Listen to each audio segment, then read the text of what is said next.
Alright, so in this video we're going to talk about making relatively simple photographs a lot more dramatic. Now as you can see here, I've got a picture of a surfer that's standing on the beach, and it's a well-composed shot, but I do want to make it a lot more dramatic by applying some effects to it. But here's the thing, I want to apply some effects to the surfer himself individually from the background, or separate from the background. And I also want to apply different effects to the background itself. So what does that mean? That means I need to isolate the surfer from the background. And we're going to do that using a simple channel masking technique. So we're going to go into our channels panel, and what we want to do is toggle through each one of the channels and look for the one that has the most contrast from the surfer to the background. And in this case it looks like it's going to be the blue channel, and in the case of most exterior shots it's going to be either the blue or the green channel. So let's go ahead and drag this down and to make a duplicate of that channel. Now, when you're inside alpha channels, anything that's white is going to be an active selection, anything that's gray is going to be partially selected, and anything that's black is going to be unselected. Now in this case, it looks like most of the surfer is going to be unselected if I load this as a selection, so I need to invert the values of this channel. I'm going to do that simply by pressing Command or Control I. So now I just need to fine-tune this. I need to make the rest of the background completely black and make that the image of the surfer completely white. I'm going to do that using a simple trick that I learned from Katrine Eisman, and that's using the brush tool, but changing the blend mode of the brush to overlay.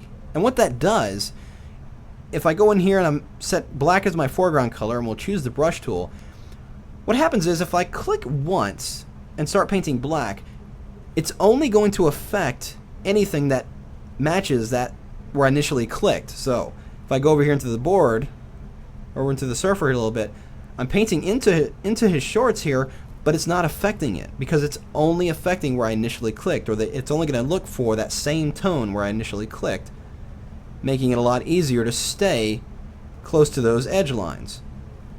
And opposite of that, if I hit my X key and bring the white to the foreground and just click once inside here and begin painting, I'm not releasing my mouse, I'm just continuing to paint all over, but it's only affecting the range of gray that I initially clicked on.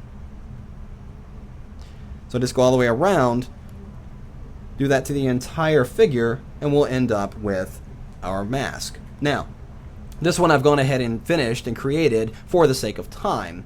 So let's go back into our composite channel, back into our layers, and let's load that channel, or that alpha channel, as a selection. We'll go into the select menu, go down here to load selection, and we want to use alpha 1, new selection. We'll click OK.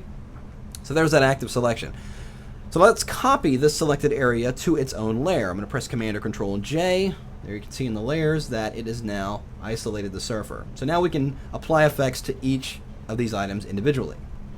So let's start with the background. I'm going to highlight that background and I'm going to apply an adjustment layer to this. So we go up here, I'm going to choose Hue Saturation. I'm going to go ahead and click Colorize, and into Hue I'm going to enter 211, and for the saturation I'm going to use 38. And then we'll click OK. Now I'm going to highlight the actual surfer this time, and I'm going to apply a hue saturation to this, but I'm not going to apply it as an adjustment layer because this is a one-time adjustment and I only need to do it once and I won't have to go back and adjust it. So I'm going to press Command or Control U to bring up the hue saturation. Again, click Colorize, and what I want to do is kind of give this a yellowish tint to it. I'm going to go and take the saturation all the way to 50. And we'll put the hue at around 25. And I think that looks pretty good, so we'll go ahead and hit OK. Now, I'm going to go ahead and drag in a duplicate of that surfer layer, but this time I want to remove all the color information. So I'm going to press Shift-Command-U, that'd be Shift-Control-U on a PC, and there it's gone ahead and taken away all that color information on this particular layer.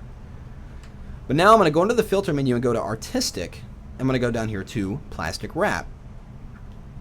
And as you can see, it's giving me a really interesting effect here, and depending on how intense you want this effect to be applied, you can mess with the sliders and change the way the effect is being applied. I think I like that, so I'm going to go ahead and click OK. But immediately after I've applied that filter, I'm going to go into the Edit menu, go right here to Fade Plastic Wrap. And what I want to do is apply it as a blend mode. I want to change the blend mode of the filter, which you go in the mode right here. I'm going to change this to overlay. And see, it makes it a little bit more dramatic in there. It's not so light and washed out. I'm going to go ahead and click OK. Now, still on that same layer, I'm going to go into the filter menu again, and this time go to Sharpen, Smart Sharpen. And here we're going to give this a tremendous amount of sharpening. You can see it's applied there. I'm going to do it at an amount of around 300. And let's do a radius of about 3. And I do believe that looks pretty good, so let's go ahead and click OK. So now you can see what we're getting here. It's a really dramatic effect. But now I want to blend this with that original layer behind it, and I'm just going to do that by changing the blend mode to hard light. And you can see it blends it nicely. It gives me a nice, really dramatic effect there. We're going to intensify that a little bit more by creating a new blank layer right above that active layer. And I'm going to load the selection of the layer beneath it, the shape layer. I'm just going to hold down my Command or Control key and click on the layer directly beneath it to load the surfer image or the surfer shape as a selection. And on that blank layer, I'm just going to press Shift Delete, bring up the fill dialog. I'm going to use 50% gray, just like that. Now, on this very layer, I'm going to double click on the icon to bring up the layer styles. And when you do that, it default opens the blending options window. And inside here, we're going to drop the fill opacity to 0. And what that allows me to do is to completely remove the visibility of anything on the layer, but any layer styles I apply are going to be completely or be 100% visible. So, with that in mind, let's go in here and activate the inner glow, and we'll highlight that and change some settings here. I'm going to take the opacity up to 100. I'm going to change the blend mode to overlay, and then all I'm going to do here is change the source to center, and see what happens there. Look at the difference, going from edge to center. It's really, really making a big impact here. Then I can increase the size a little bit to close it in on that surfer a little bit. And I do believe that looks pretty good, so let's go ahead and hit OK. So that's what we've got so far.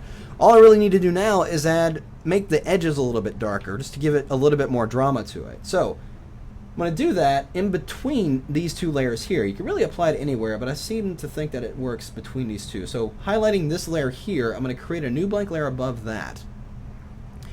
And I'm going to go into my color picker. I'm just going to click on that foreground color, and let's get a very dark blue color. Really, really dark blue. Not black. Black will look too dark, so I just want to get a really, really dark blue. As you can see, it's a little bit there. We'll click OK. So on that blank layer, I'm going to choose my gradient tool. And inside the gradient editor, I want to choose the second one, which is the foreground to transparent. I'll zoom out my image here. I'm just going to come in from each of the sides of the image and hold down my Shift key to constrain it. I'm just going to come in from the top here. And we'll come in from the side. We'll come in from this side. And we'll come in from the bottom here. So it's isolating that surfer a little bit, giving it a little bit more drama. But I'm going to change the blend mode of that layer to multiply, so it interacts with the background a little bit. Now, the one thing I'm seeing is that the feet down here, they look out of place. They don't look like they blend in very well. So what we're going to do is mask those out a little bit. So highlighting this layer here that we applied all those filters to, I'm going to create a layer mask. And I'm just going to draw a quick gradient from the bottom up. So we'll make sure that black is my foreground color, using the same foreground to transparent gradient we used earlier, and just draw a small gradient inside there. And we'll do the same thing on this image here, on the original isolated surfer. We'll just mask that up a little bit. Blends it in with that blue a little bit, makes it a little bit more, it doesn't look so highlighted down there. And that is pretty much it. All I got to do now at this point is pretty much drop some text in. And there we have it. We've gone ahead and made a really dramatic image from a seemingly simple photograph. If I Option or Alt click directly on the original layer, there you can see was what we started with.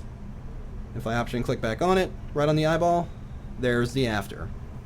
So, give it a try yourself, and I encourage you to try it with other photographs. But the key here is to just experiment. As you can see, one of the points here is that we applied that layer style. And layer styles aren't always just for text or shapes or anything like that. You can actually use them as photographic enhancers in a sense, just to make images a little bit more dramatic. So, there you have it.